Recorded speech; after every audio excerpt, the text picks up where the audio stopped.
지옥의 길에서 벗어나라라는 제목으로 함께 좀 말씀을 나누도록 하겠습니다.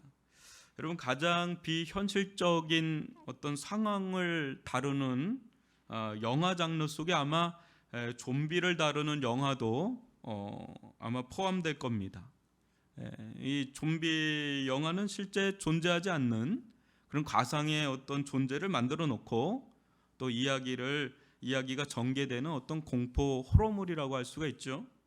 동양 세계에서는 이제 이 개념이 매우 좀 낯설죠. 우리는 강시 이런 게 좀 더 와닿는, 강시를 모르는 분들이 계시는데, 전 세계적으로 근데 인기를 끌고 있습니다. 꾸준하게. 근데 최근 아시아권에 속한 우리나라까지도 부산행, 창걸, 기묘한 가족, 킹덤 이런 영화와 드라마로 제작되고 또 인기를 끈 거를 보면 그 인기를 좀 짐작할 수가 있습니다. 왜 전 세계 사람들은 이 좀비에 열광을 하는가? 이를 두고 많은 사회 또 문화 심리학자들이 연구를 합니다. 근데 가장 비현실적인 이 좀비 영화가 실은 이제 현실 사회를 가장 잘 보여준다는 측면에서 대개 그 이유를 찾습니다. 한 예로 여러분 한 1000만이 넘은 영화가 있었죠. 뭡니까? 우리나라 한 1100만 이상 되는 좀비 영화가 있었죠. 최초에 시도된 영화인데 부산행이라고 하는 그 영화가 있었죠. 그걸 부산에서 보면 또 아주 실감이 더 납니다. 이 영화를.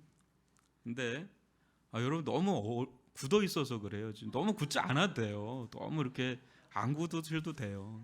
살아요. 괜찮아요. 예배 드릴 때는 열렬하게 그냥 들으세요. 괜찮으니까. 근데 거기에 이런 장면이 나와요. 보신 분은 알겠지만 안전한 기차칸에 이렇게 있던 사람들이 좀비와 사투를 벌이다가 온 일행들에게 감염되었을지도 모르니까 자기들 칸에 들어오지 말라고 하는 그런 장면이 나오면서 굉장히 갈등과 긴장이 고조되는 그런 장면이 나옵니다. 절대 가까워오지 말라고. 근데 여기서 이제 중요하게 대두되는 갈등이 뭐냐면 이 전염성, 그 전염성으로 인한 그 혐오성, 이 두 가지가 공존하면서 아주 팽팽한 긴장감이 고조되는 거죠. 여러분 어때요? 만약에 우리가 이 상황 속에 노출된다면 여러분들은 어떻겠어요? 안전한 기차 칸에 타고 있는 그룹에 속해 있다면, 또 반대로 사투를 벌이다 근데 가까스로 이제 안전한 칸으로 들어가려는 그런 시점에 놓여 있는 그룹에 속해 있다면 여러분 어떻게 하겠어요? 영화니까 우리가 편하게 보지만 막상 그 상황에 들어가면 전자도 이해가 가고 후자도 이해가 가고, 우리가 전자에 있다면 전자적으로 행동할 거고 후자에 있다면 후자적으로 아마 행동할 공산이 크지요. 근데 이것이 그대로 재현된 상황이 최근 이 코로나 바이러스로 인해서 중국 우한 교민들을 우리가 전 세계로 데려왔는데 그때 그 임시 거처로 지정된 지역에서 발생했죠. 일부 주민들은 어떻게 합니까? 반대 현수막을 내걸고 정부가 우리도 죽이려고 하는 거냐, 계란 마을을 던지고 그 관료들에게 던지고 격렬하게 시위하고 그 트럭 같은 거 그런 거 다 갖다 놓고 결사항전 이런 거를 했었습니다. 그죠? 이를 두고 정부의 손을 들기도 어렵고, 그렇다고 이 지역 소민도 손을 들기도 어려운 게 어떻게 이게 어려운 거예요. 이걸 옳다 그르다 말하기가 어려운.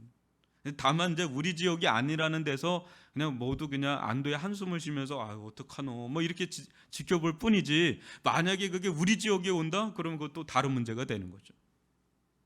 다행히 아산 배방맘이라는 시민이 있는데 이제 맘카페에 있는 이 사람이 고통과 절망 속에 많이 힘드셨죠. 아산에서 편안히 쉬었다 가십시오 하는 맘카페 엄마들이 이걸 SNS에 올려놓으면서 이게 일파만파 퍼져나가면서 힘을 얻어서 결국 주민들은 이 반대 현수막을 철거하고 힘내세요, 모두가 함께 이겨냅시다 이렇게 현수막으로 대처하면서 문제는 일단락 이게 수습이 됐습니다. 이게 얼마 안 된 일이에요.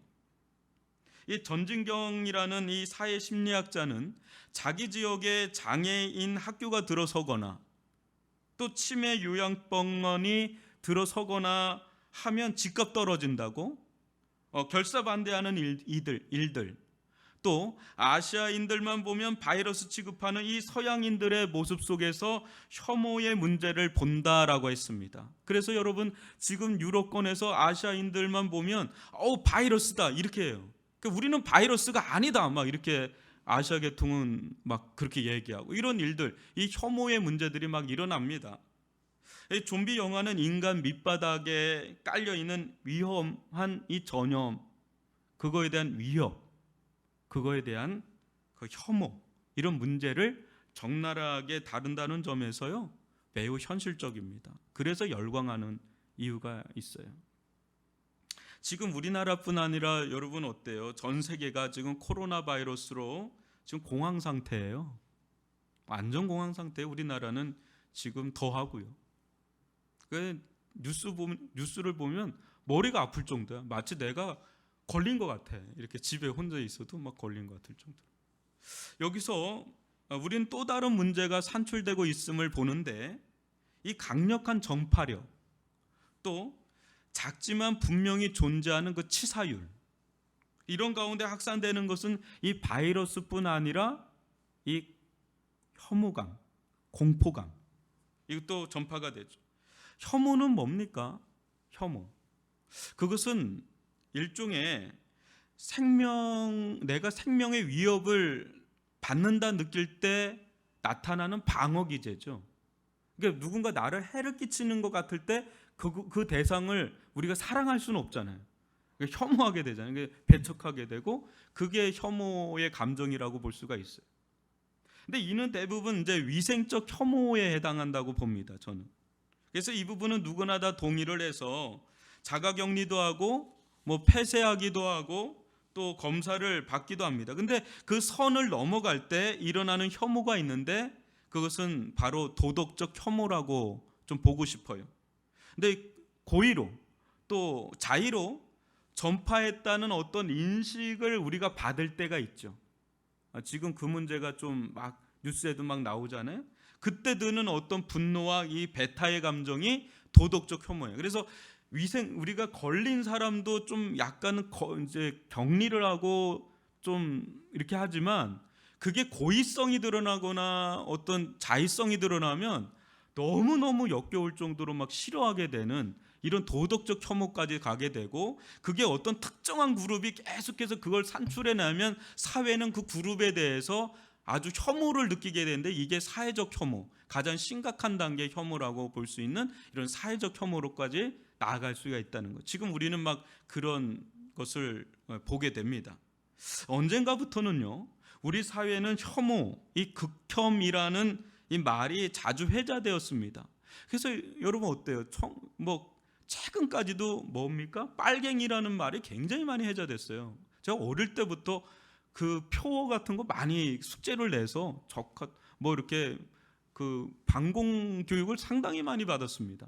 민방위 가서도 반공 교육을 받고 그랬었어요. 그때 이 빨갱이라는 건 완전 혐오의 대상인 거죠. 그러다가 지금은 조금 그런 것들이 좀 다른 쪽으로 흘러가는데, 동성애, 장애인, 또 여성 혐오, 또 외국인 노동자, 또 어떻습니까? 난민을 받아야 되냐 말아야 되냐, 이런 난민 등 이 크고 작은 혐오 현상이 막 우리나라뿐 아니라 전 세계적으로 막 증가되고 있어요. 이 법철학자인 마사 누스바움이라는 교수가 이런 말을 했는데, 한번 읽어볼까요, 여러분? 시작. 배설물같이 자신을 위협할 수 있는 전염이나 오염을 꺼리는 원초적 감정으로서의 혐오 감정은 인간 누구나 가지고 있는데, 문제는 실제로 위험하지 않는데도 자신이 열등하다고 믿는 사람을 오염물의 일부로 확장하고 투사하는 데 있다. 이게 확장된 혐오, 또 그릇된 혐오, 이런 것들은 오히려 좀 우리가 좀 경계해야 되는 거예요. 만약에 아직은 그런 게 없지만, 위례에 누구 한 명이 확진됐다 그러면 위례 전체가 마치 그냥 부정한 것처럼, 오염된 것처럼, 전염된 것처럼 여기는 인식이 우리들 가운데 들어오잖아요. 실상은 이제 그 어떤 한 사람이고 국한된 지역인데 마치 그런 것들이 확장된 혐오고 또 그릇된 혐오라고 할 수가 있다는 거죠. 지금 외국은 우리나라 자체를 다 지금 차단하려고 합니다. 우리나라 전체가 그런 게 아닌데 마치 그렇게 보는 것 같은, 그러면은 여러 가지 이유가 있어서 그런 거죠. 정말 이제 부정하고 혐오스러운 것이 무언가? 정말 깨끗하고 정결한 것은 무엇인가? 우리는 무엇을 기준으로 또 잣대로 부정과 정엄을 결정해야 하는가?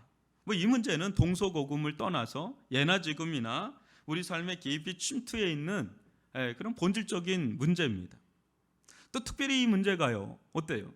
어떤 생명과 직결된 문제라고 한다면 예민하고 아주 민감한 문제라고 할 수가 없습니다. 오늘 우리가 마주하는 이 말씀도 보면 이 부정의 문제로 첨예하게 대립하고 갈등하는 두 그룹이 나옵니다. 그것은 바로 예수님으로 대변되는 이 제자 그룹과 또 바리새인과 서기관들로 대변되는 당시 지도자 그룹이 그렇습니다. 종교 지도자 그룹입니다. 오늘 말씀을 통해서 무엇이 부정하고 깨끗한 것인지를 좀 살펴보고 또 그렇다면 어떻게 이 정결함의 길로 갈 수 있는지 깨달을 수 있기를 주님의 이름으로 축원합니다. 여러분 1절로 5절을 저와 여러분이 한 절씩 읽어보겠습니다. 바리새인들과 또 서기관 중 몇이 예루살렘에서 와서 예수께 모여들었다가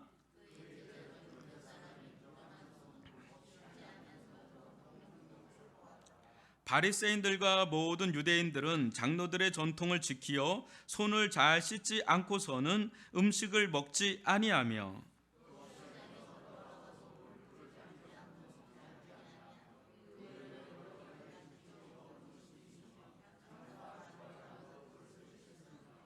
이에 바리새인들과 서기관들이 예수께 묻되 어찌하여 당신의 제자들은 장로들의 전통을 준행하지 아니하고 부정한 손으로 떡을 먹나이까? 아멘. 여러분 지금 이 대목을 오늘 이 시점에서 오늘날 시점에서 하면 예수님과 이 제자들은 아주 부정한 사람들이에요. 손을 좀 이렇게 씻고 먹어야지. 어떻게 손을 30초 이상은 씻고 먹어야지. 이걸 그냥 맨손으로 먹을 수가 있어요. 이거는 매우 지금 아주 위험한 행동이죠. 근데 여러분, 이 예수님의 행적이 계속 수도 예루살렘에 보고되고 있는 시점인데 이게 보고되면 될수록 이 갈등이 고조되고 증폭되던 그런 상황이에요. 여기 등장하는 이 바리새인들과 서기관 중 이 몇이 나오잖아요. 이 사람들은 예루살렘에서 공식적으로 파견한 대표 단인들입니다. 그만큼 이들의 어떤 의견, 그것은 사사로운 사적 입장이 아니라 예루살렘을 대표하는 이 공식적 그런 입장이 돼버립니다. 근데 그런 상황 속에서 제자들 몇을 봤는데 이 손을 씻지 않고 떡을 먹는 거, 여기 또 떡이 문제가 나오는데 이 떡을 먹는 걸 보고 이게 부정한 손이라고 판단을 합니다. 여러분 어떻게 보십니까? 여기서 말하는 부정은 단순히 위생적 부정을 말하는 게 아니에요. 어디 나갔다가 외출했다가 시장에 갔다가 온갖 덕지덕지 붙어가지고 그걸 왜 씻지 않고 그 더러운 손으로 먹었냐? 그런 위생적인 부정이 아니라 의식적 부정입니다. 무슨 말이냐면 정결의식을 행하지 않고, 정결의식입니다. 손 씻는 것은 이 사회에서 정결의식을 행하지 않은 이 부정한 손으로 먹은 너희들은 더럽고 부정한 자들이 되었다. 부정 탔다. 한마디로 막 이렇게 치부를 하는 거죠.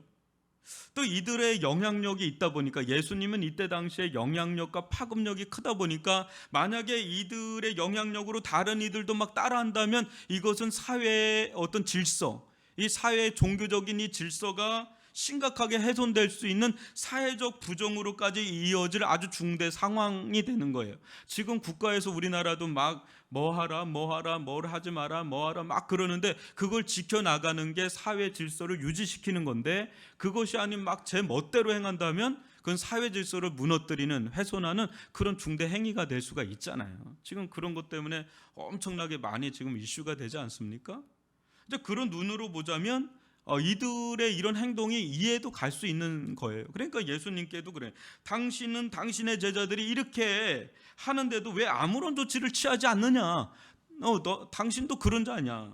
당신도 똑같은 자 아니냐? 당신도 부정한 자, 그것을 허락하고 동의한다면 당신도 부정한 자 아니냐? 지금 그렇게 따져 묻고 있는 그런 장면입니다. 그런가 동시에 이들은 이 부정과 정함의 어떤 기준, 이를 판가름하는 절대적 기준으로 제시하고 있는 바가 있는데 그것이 무엇인지 한번 5절을 같이 읽어볼까요? 시작. 이에 바리새인들과 서기관들이 예수께 묻되 어찌하여 당신의 제자들은 장로들의 전통을 준행하지 아니하고 부정한 손으로 떡을 먹나이까? 그런 거예요.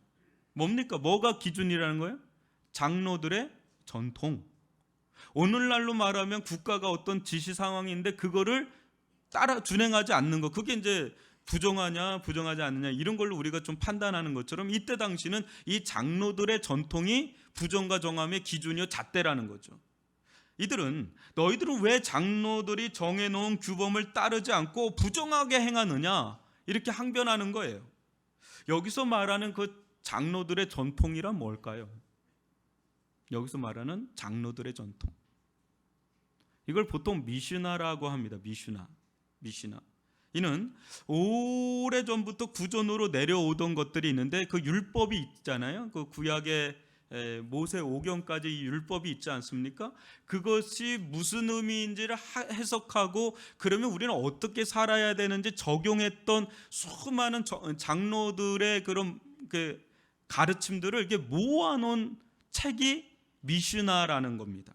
이것이 이제 오늘날 우리가 아는 탈무드의 기반이 됩니다. 이 미슈나를 기초로 해서 탈무드라는 걸 만든 거예요. 그래서 문제는 근데 이 미슈나와 하나님의 말씀을 대하는 이들의 그릇된 모습이 문제인 겁니다. 뭐냐면 여러분, 이게 바벨론으로부터 풀려나면서 유대인들은 이방 세속 문화로부터 자신들을 지키려고 엄청난 열심과 열정을 냅니다.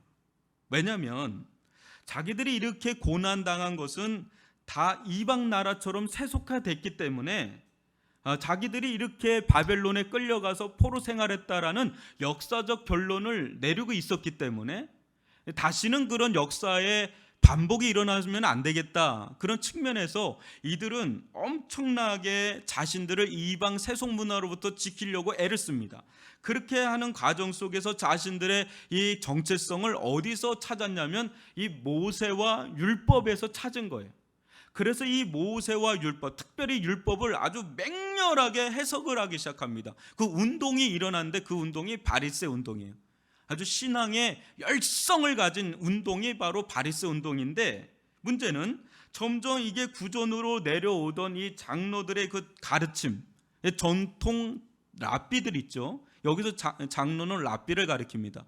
이 정통 랍비들이 율법을 해석한 것들이 있는데 그것들을 어느 순간부터 점점 이 하나님의 말씀과 동등한 권위로 여기기 시작을 합니다. 심지어는 모세가 여러분 시내산에 올라가서 뭘 받습니까? 십계명을 받죠. 근데 그때 십계명 말고 또 받은 게 있으니 그게 미슈나다 할 정도로 그들은 주장하는 데까지 가게 됩니다. 엄청난 권위를 부여하는 거예요, 이 미슈나에. 이런 시대 배경 속에서 보통 손을 씻는 행위, 이 정결 의식은 누구에게만 해당한 거냐면 출애굽기 30장 19절이나 40장 12절 보면 성전에 들어가는 제사장들에게나 해당하는 거였어요.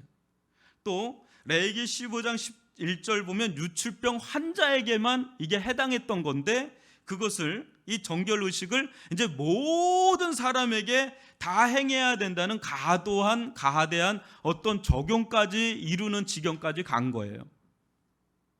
거기서 하나님의 말씀 이상의 권위까지 막 미슈나에게 막 이제 부여했던 상황인지라, 이제 하나님의 말씀인 구약 성경도 진리의 말씀이지만 이 미슈나도 진리 그 이상이다라고 할 정도의 어떤 사회적인 함의가 막 형성되어 있던 그런 상황에서 지금 예수의 제자들이 이걸 완전히 무시하고 막 어기고 있으니까 이건 완전히 이들의 눈에 볼 때는 비상사태인 거예요. 여러분 좀 이 시대적인 상황이 좀 이해가 가죠. 왜 이 사람들이 이렇게 발끈하고 막 부정하다고 막 예수님께 막 대들듯이 하는지 좀 이해가 갈 겁니다. 근데 더군다나 여러분 보세요. 예수님께서 부정하다고 규정된 자들 있잖아요. 마가복음 1장 40절에 누굴 만집니까? 이 나병 환자를 만져요. 문둥이를 막 만진단 말이죠. 또 이 아주 이방인 취급했던 이 세리를 자기 제자로 삼고 같이 다니고 있거든요. 또 마가복음 5장 2절에 보면 귀신 들린 자를 또 그 사람이 또 이방인인데 그 사람을 또 고칩니다. 또 막 유출병, 하혈하는 여인을 또 만져서 고칩니다. 또 어때요?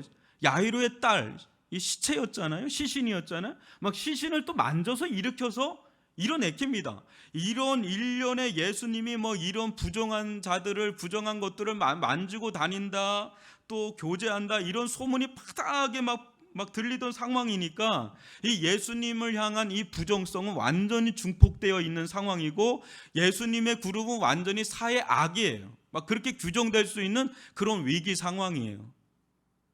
지금 이런 상황에서 예수님은 그럼 뭐라고 하시는지, 어떻게 답변하시는지 여러분 6절로 8절을 저와 여러분이 좀 한번 읽어보겠습니다.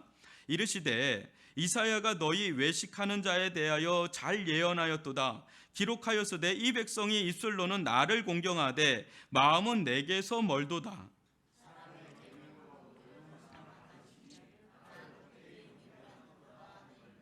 너희가 하나님의 계명은 버리고 사람의 전통을 지키느니라. 이렇게 항변을 합니다.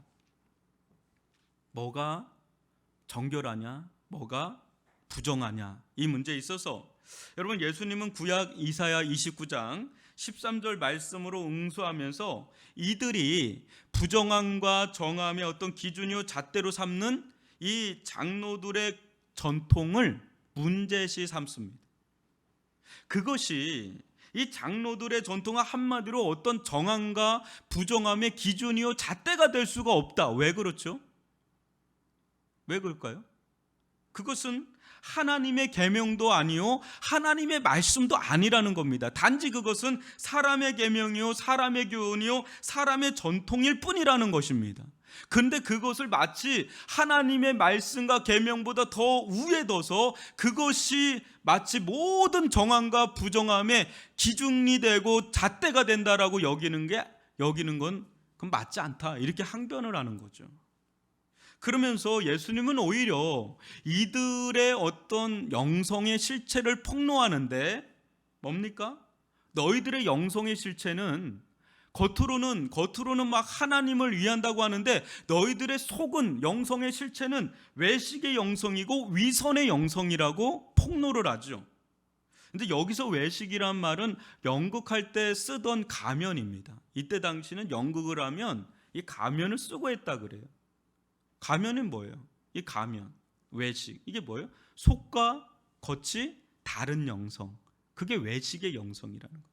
이들은 말로는 하나님을 경외한다, 하나님을 공경한다, 하나님을 섬긴다, 하나님을 사랑한다, 막 말로는 너무 잘하는데 그들의 정작 속마음은 어떻다는 거예요? 하나님으로부터 마음이 멀리 떠나 있다라고 그러죠. 그것을 무엇으로 할 수 있을까요? 우리가 외식의 영성인지 아니면 진실한 순전한 영성인지 어디서 그거를 알 수 있을까요? 여러분, 외식의 영성이 무서운 거는 어느 순간 자기도 스스로 속는다는 거예요. 남들도 속일 뿐 아니라 자기도 어느 순간에 속아요.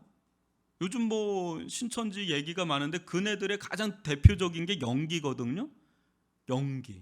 그 술수가 있어요. 연기를 너무 적나라하게, 거짓말도 다 연기예요.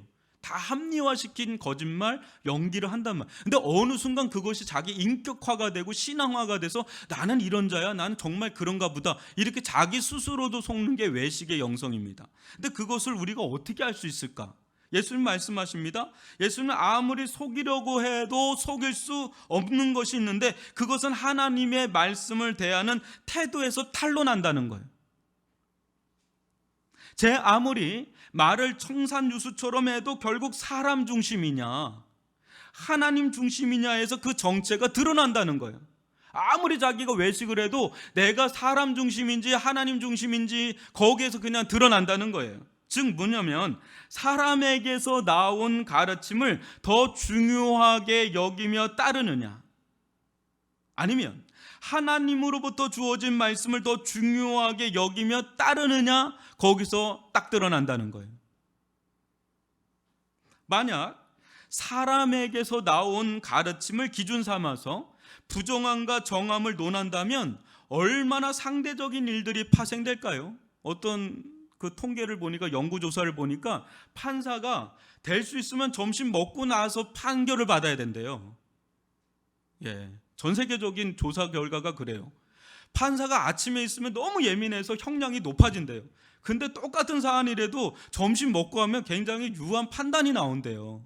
왜 그래요? 이 판사도 사람인지라 자기 기분과 그런 상황에 따라서, 시대에 따라서 너무 다른 판결과 판단이 막 일어서는 거예요.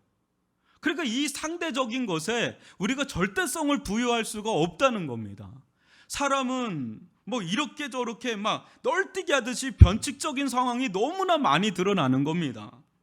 이것이 절대 기준이 될 수가 없다라는 것이죠.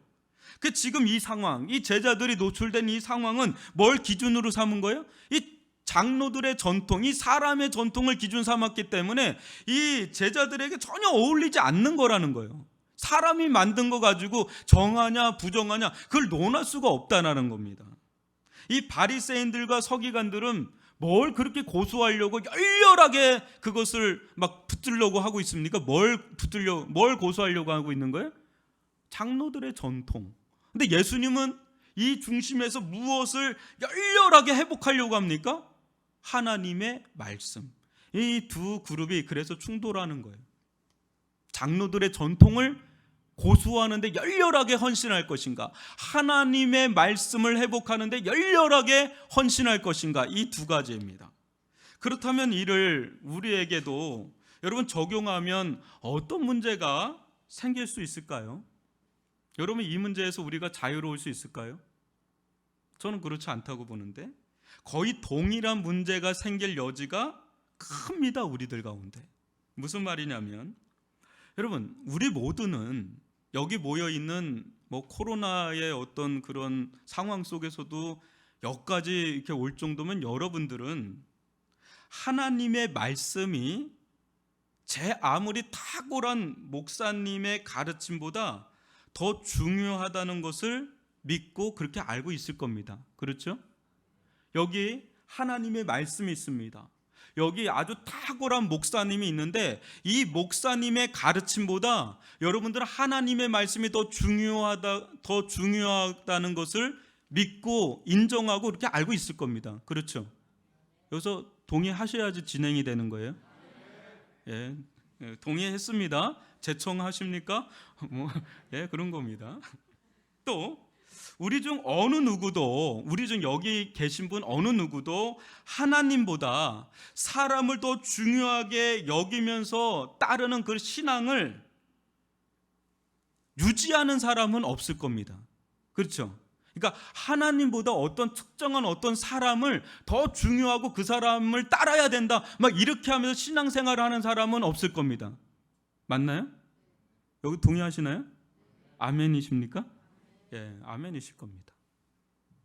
그런데 문제는 하나님의 말씀을 어떻게 보느냐, 여기서 이제 문제가 파생됩니다. 무슨 말이냐면 우리로서는 여러분들 이 성경을 여러분들에게 딱 줬는데 우리로서는 해석에 한계가 있다 보니까 이게 무슨 말인지를 모를 수가 있잖아요.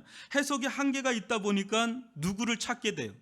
말씀에 정통한 어떤 사람을 찾을 수밖에 없고 그 사람이 해석한 이 말씀의 뜻을 곧 하나님의 말씀의 뜻으로 받아들일 수밖에 없잖아요. 안 그런가요?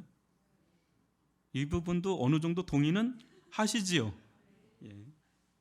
근데 바로 여기서 이 지점에서 대부분 이단에 빠지는 게 이 지점이에요. 처음부터 이단에 내가 들어가야지 하고 들어간 사람은 없어요. 자기도 모르게 거기서 배우는데, 이게 가르치고 배움을 받는데 그게 맞네 하다가 그 사람 또 그 사람의 가르침이 다 수긍이 되고, 나중에는 자기도 모르게 이만 이렇게 돼요. 처음부터 이만희가 아니에요, 여러분. 절대 안 그렇습니다. 거기 단계가 있어요. 우리로서는 저 사람도 왜 저렇게 됐대 하는데, 거기 있는 사람들도 다 그렇게 시작을 했어요. 지금 이스라엘 가운데 이 장로들의 권위가요, 하나님의 대리자인 모세와 같은 권위가 주어져 있습니다. 지금 이 시대에. 그러면 어떻게 해요? 여러분들 가까이에서 굉장히 권위 있는, 여러분들에게 굉장히 영향력을 줄 수 있는 사람의 말을 여러분 무시할 수 있을까요? 없을까요? 관계적으로 무시하기가 어렵고요, 그 사람의 압도하는 권위 앞에 항변하기 어려워요. 지금 이 시대에는 이들의 해석이 곧 하나님의 말씀인 거예요. 어느 누구도 이들보다 더 정확하고 탁월하게 해석해 줄 수 없는 것 같은 그런 거예요.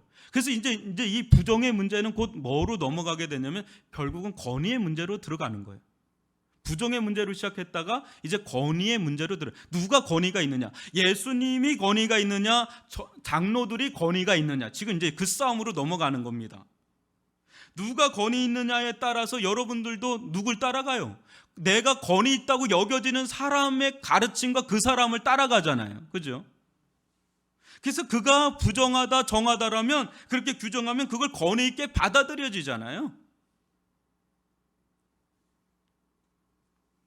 그래서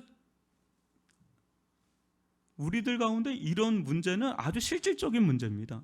여러분들이 어느 정도 권위를 부여한 목사님에게 여러분들은 가고 그분의 얘기를 들을 겁니다. 그래서 한간에 어떤 분이 그래요. 아주 우리 교단에서도 가장 큰 교회 중에 하나인데, 그분의 말씀은 우리 교인들은 대부분 하나님의 말씀으로 여긴다고 그래요. 아주 정상적인 목사님이고 건강한 교회인데도 그런 말을 종종 합니다. 그럼 그 말을 어떻게 생각해야 될까요? 한편에선 굉장히 교회가 든든하게 서가는 데 있어서는 중요해요. 그러나 굉장히 위험 요소를 내포하고 있다는 겁니다. 그런 일들이 이단에서만 일어나는 일이 아니라 정통 교단에서도 일어나는 아주 보편적인 이야기들입니다. 사랑하는 성도 여러분, 그런데 우리가 대하는 이 하나님의 말씀은 과연 어렵습니까? 어떻게 생각하세요? 하나님의 말씀을 좀 더 세밀하고 깊이 있게 들어간다는 면에서는 어려워요. 그래서 어떤 그 로마서의 한 단어 가지고도 박사학위를 받을 정도로 그건 전문 영역으로 들어가는 것들이 상당히 많습니다. 그러나 하나님의 말씀은 누구라도 이해할 수 있고 누구라도 알 수 있는 명확성과 단순성과 분명함이 있는 줄 믿습니다. 그렇지 않고서는 어떻게 그냥 소수 엘리트 그룹들만 이걸 알게 해요? 아닙니다. 이건 어린아이들서부터 어르신 누구라도 이 하나님의 말씀은 명확하게 우리들 가운데 이해하기 쉽게 되어 있는 줄 믿습니다. 좀 더 깊이 들어간다는 면에서는 좀 차이가 있어도 보편적인 면에서는 아주 쉽다라는 거지요. 다만 이 하나님의 말씀 우리가 잘 따르지 못하는 것은 말씀을 몰라서라기보다는 상당히 많은 부분 마음의 문제일 때가 더 많다라는 거예요. 너희들의 마음이 입술로는 막 나를 공경한다고 하는데 너희들의 마음이 내게서 멀도다. 마음 문제를 오히려 계속 건들거든요, 예수님께서. 마음이 없는데 어떻게 따를 수가 있겠느냐라는 거예요. 이를 감추려고, 마음은 안 그런데 이를 감추려고 하다 보니까 바리새인들과 서기관 그룹은 어때요? 외식을 하게 되는 거예요. 포커페이스를 하는 거예요. 위선과 가식의 영성을 추구할 수밖에 없는 거예요. 그러다 보니까 자기들의 힘을 또 유지해야 되니까 어떻게 말씀을 가대하게 또 변질적으로 적용하고 해석하는 일련의 일들이 막 일어났던 시대가 바로 또 이 시대였다. 예수님이 있었던 그 시대였다라고 진단하는 겁니다. 여러분 그 한 예로 예수님은 예를 드신데 9절로 13절을 저와 여러분이 한 절씩 읽어보겠습니다. 또 이르시되 너희가 너희 전통을 지키려고 하나님의 계명을 잘 저버리는도다.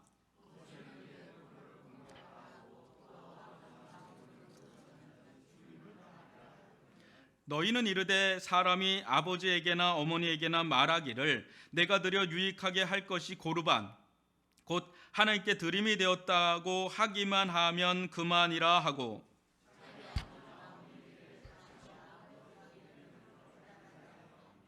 너희가 전한 전통으로 하나님의 말씀을 폐하며 또 이 같은 일을 많이 행하느니라 하시고, 이들의 엄청난 열심이 결과론적으로는 뭐래요? 하나님의 말씀을 폐하는 행위라는 거예요. 무서운 거죠. 모세를 통해 주신 하나님의 말씀, 특별히 이 10계명 중 부모를 공경하라는 것은 몇 계명입니까? 몇 번째 계명이에요? 5번째 계명이거든요. 이 말씀, 내 부모를 공경하라, 이거는 누구든 이해할 수 있는 말씀입니까? 아니면 굉장히 아주 신학적인 연구를 해야 되는 말씀입니까? 누구든 이해할 수 있는 아주 보편적인 말씀이에요. 또 레위기 20장 9절에 보면 아버지나 어머니를 모욕하는 자는 죽임을 당하리라는 말씀 또한 어떻습니까? 매우 어려운 말인가요? 누구나 이해할 수 있는 말씀이고, 이 말씀이 지켜져야 사회 질서가 지켜질 수 있어요. 근데 어떻게 해야 공경하는 것인지, 또 어떤 것이 모욕하는 것인지는 좀 살펴봐야 되겠지만, 기본적으로 우리는 무엇이 부모를 공경하는 것인지 또 부모를 모욕하는 것인지 그냥 기본적으로 우리는 어느 정도 알고 있지요. 근데 이들은 지금 이것을 완전히 저버리는 행위를 하는데, 그게 뭐냐면 하나님께 고르반하면, 고르반이라는 건 예물이란 뜻인데, 하나님께 내 모든 것을 바쳤다라고 하기만 하면 부모에게 행할 의무에서 우리는 벗어날 수 있다라는 이상한 어떤 해석과 적용을 이들 가운데, 이 백성들 가운데 가르쳐 왔다는 거예요. 근데 예수님은 하나님께 바치는 이 고르반, 이 예물과 부모를 공경하는 것은 별개의 영역이다, 이렇게 얘기하고 계시는 거예요. 그럼 뭐가 맞겠어요? 예수님의 말씀이 맞겠어요? 이 장로들의 전통이 맞겠어요? 예수님의 말씀이 맞죠. 이 속에는, 이 장로들의 가르침, 이 장로들의 전통 속에는 부모에 대한 의무에서 벗어나고픈 그 마음, 또 재물을 부모에게 쓰지 않고 자기가 다 착복하려고 하는 그런 간사한 마음이 녹아 있고요. 더 뿌리 깊은 거는 뭐예요? 하나님의 말씀을 예수님이 계속해서 강조 용어를 쓰는데, 너희들이 하나님의 말씀을 버렸다. 더 강조하죠. 하나님의 말씀을 저버렸다. 더 나아가서 마지막에는 뭐래요? 하나님의 말씀을 폐하였다. 사람의 가르침과 전통으로. 이렇게까지 주님은 선언하십니다. 그런데 문제는 뭐냐면 13절에 보는 바와 같이 이 같은 일이 한두 가지가 아닐 정도로 비일비재하게 행해지고 있었다는 거예요. 아주 이런 것들이 너무나 많이 이 사회 가운데 막 행해지고 있었다는 겁니다. 사랑하는 성도 여러분, 기독교 역사는 하나님의 말씀으로 돌아가려는 개혁의 역사가 늘 있어 왔습니다. 그 말은 그만큼 어느 순간 특정 사람이나 그룹의 권위, 파워가 하나님보다 더 크게 작용하는 거예요. 교회 안에서. 그리고 사람의 어떤 말이나 관행이나 전통이나 그런 것들이 하나님의 말씀으로 들리고 하나님의 말씀보다 더 크게 들리는 거예요. 그러면서 교회 안에 형성된 어떤 파워그룹, 어떤 전통, 관행들이 어느 순간부터 하나님과 하나님의 말씀보다 더 우위에 서게 돼서 오히려 말씀을 질식시키고 변질시키는 그런 일련의 일들이 막 있어 왔었습니다. 이게 교회 역사 가운데 있었고, 오늘날 우리가 맞이하고 있는 교회들마다 이런 문제에서 자유롭지 않을 정도로 이런 일들은 비일비재하게 있어요. 어떤 교회는 뭐 하면 안 된다, 뭐 하면 안 된다, 왜 안 돼요? 그러면 옛날부터 우린 그랬다, 뭐 이러면서 이 전통과 관행들이 하나님의 말씀을 더 우위에 둬서 그렇게 횡행할 때가 많아요. 그 젊은 사람들 같은 경우 답답함을 느끼면서 막 이런 일들, 여러 가지 그런 일들이 있습니다. 제가 예를 들지도 못할 정도로 이 피아노를 3cm 옮겨가지고 목사님이 잘리는 경우도 있고 많아요. 여러분들 그런 일들이 너무너무 많습니다. 무서운 거죠. 그래서 교회 중심에 있는 자들은 주로 이 정통주의, 율법주의에 강하고 바깥에 있는 사람들은 세속화에 노출되어 있으니까 교회 안에는 이 두 가지가 굉장히 위험한 요소로 작용하고 있죠. 복음의 길을 어떻게 하면 따라갈 수 있을까? 예수님께서 계속해서 하신 것이 뭡니까? 지금도 예수님은 계속해서 구약 성경이 의미하는 바를 계속해서 해석해주고 재해석해주고 재적용해주는 계속해서 개혁 작업을 지금도 하고 계시는 거예요. 그때 오래된 이 관행의 틀들, 전통의 틀들, 이 율법의 틀들을 깨뜨리고 이 복음의 길로 돌아서도록, 참된 신앙의 길로 돌아서도록 계속해서 예수님이 제자들과 지금 유대 사회 안에 들어가서 이 작업을 하는 것을 우리가 지금 보고 있지 않습니까? 이 개혁의 중심에는요, 항상 보이지 않는 하나님보다 눈에 보이는 사람을 더 우위에 두려는 인간 마음에 있는 이 우상 숭배적인 성향, 그것이 놓여 있습니다. 언제든 사람은 사람과 사람의 가르침을 더 우위에 두려고 하는 우상 숭배적인 성향이 재성이 우리들 가운데 있다는 거죠. 그래서 만약 하나님과 하나님의 말씀보다 제 아무리 거룩하신 하나님과 하나님의 말씀을 빙자해서 결국 사람과 사람의 가르침을 우위에 두게 된다면,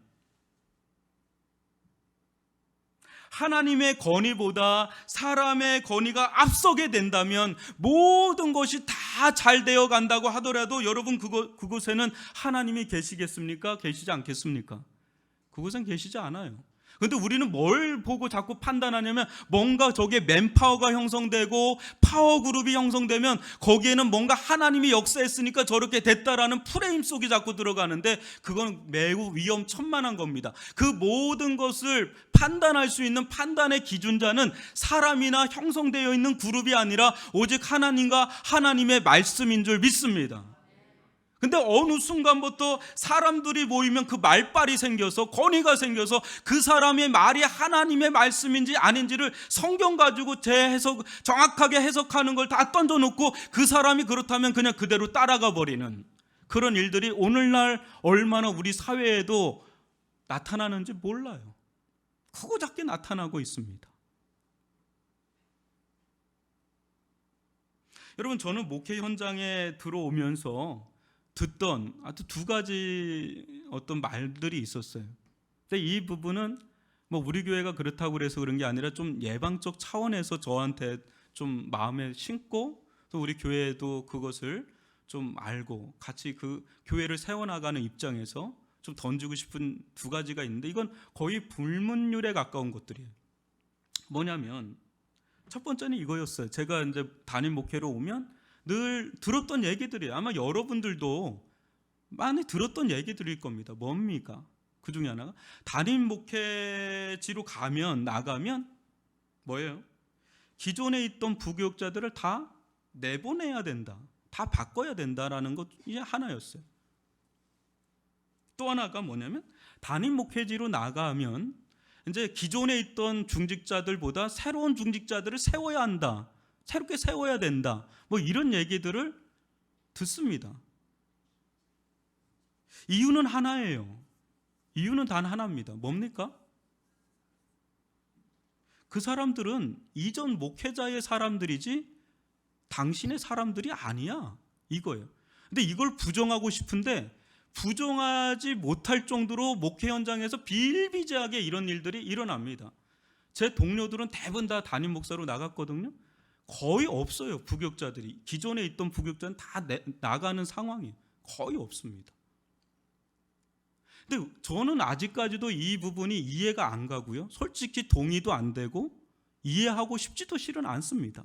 왜냐하면 여러분, 우리를 하나 되게 하고 이렇게 모이게 한 게 그냥 사람에 의해서, 여기 사람을 따라서 사람에 의해서 우리가 이렇게 예배를 드리고 이렇게 이 자리에 있는 겁니까? 아니잖아요. 제가 믿는 하나님, 이전에 믿던 목사님 하나님, 그 예수 그리스도 때문에, 한 성령님 때문에, 하나님의 말씀 때문에 우리가 이 자리에 모여서 함께 예배하고 신앙생활하고 주님의 사명을 감당하는 줄 믿습니다. 가슴 아픈 이 목회의 현실이긴 하지만 여러분, 이 모든 것들 특히 이게 교회가 커지면 커질수록 그 권세, 파워는 굉장히 강해지는데, 여러분, 이게 주님께, 또 교회에, 또 목회자, 또 성도들에게 이게 저는 매우 안타까운 일이라고 생각이 듭니다. 누구의 사람이다라는 말을, 나는 누구의 사람이다, 나는 누구 교회에 속한 사람이다, 그게 그렇게 중요할까요? 본질적으로 중요할까요? 저는 개척교회부터 대형교회까지 다 있어봤거든요. 그것도 교육자니까 얼마나 중심부에 있었겠어요. 근데 제가 마음에 내린 결론이 있어요. 내린 결론. 성도들이 열광적으로 따르는 목회자가 되면, 그래서 그 목사님 아니면 나는 신앙생활하기도 어렵다, 이런 말을 들으면 여러분 어떨 것 같아요? 매우 기분이 좋죠. 무슨 한마디를 하면 그대로 막 다 순종하고 따르는데 그거보다 목회가 편하고 좋을 리가 얼마나 있겠어요. 그런데 문제는 그게 과연 열매일까라는 생각을 하는 겁니다. 부정하는 건 아닙니다. 예수가 없다라는 얘기가 아니라 그게 궁극적으로 우리가 지향할 바는 아니다라는 것을 지금 얘기를 하는 겁니다. 우리는 무슨 말을 들어야 될까요?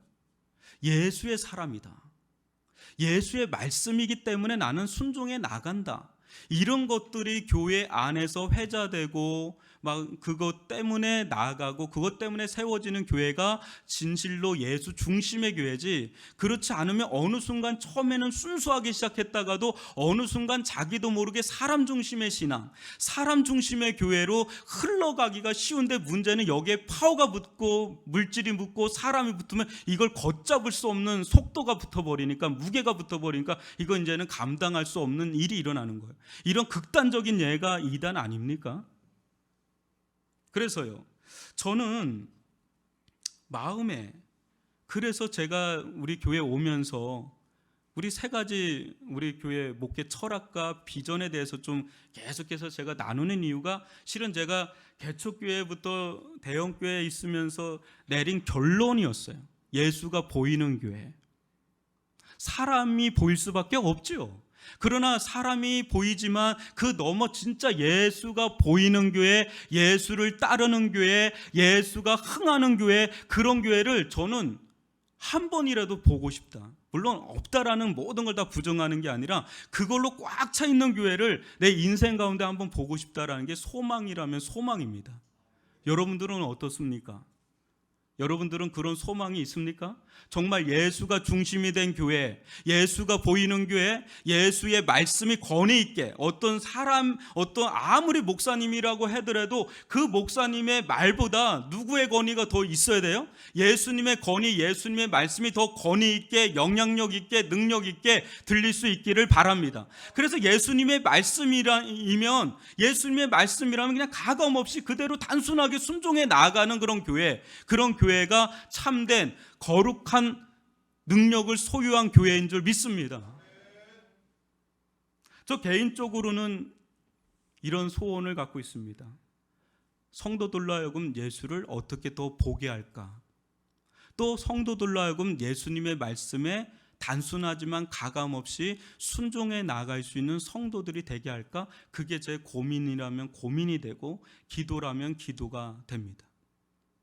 사랑하는 성도 여러분, 우리 성도 한 사람 한 사람들이 사람이나 사람의 가르침에 갇힌 인본주의자들이 아니라 하나님의 말씀이라면 단순하지만 따르는 신본주의자들의 영성, 신본주의적 영성을 소유하고 나갈 수 있기를 주님의 이름으로 축원합니다. 그래서 아무리 권위 있고 영향력 있게 들리는 사람이나 가르침이 있다 하더라도 또 우리들 안에 앞으로 시간이 지나면 우리들 안에 또 무슨 전통들, 관행들이 생겨날 거거든요. 지금은 교회를 시작한 지가 2년 채 안 되기 때문에 뭔가가 우리에게 형성되어 있지 않지만 10년이 지나고 20년이 지나면 우리들 안에도 어떤 전통이 있을 것이고 관행이 생길 텐데, 그것이 하나님의 말씀에 기초된 게 아니라면 그건 가감하게 내려놓을 수가 있고, 또 사람이 중심이 되는 게 아니라 오직 예수 그리스도를 중심으로 따라가는 그런 제자들의 공동체가 될 수 있기를 주님의 이름으로 축원합니다. 그래서 우리들 가운데 예수가 흥하는, 예수가 서로 해자가 되는 어떤 사람이나 신령한 어떤 사람이나 목사가 막 해자가 되는 게 아니라, 누구 목사님 와, 누구 목사님 왔다 와 하고 누구 목사님 가면 막 홍해끓이 갈라지듯이 막 갈라지고, 이런 교회가 되기도 어렵겠지만 그런 교회가 아니라 오직 예수로 충만한 교회가 될 수 있기를 주님의 이름으로 축원합니다. 기도하겠습니다.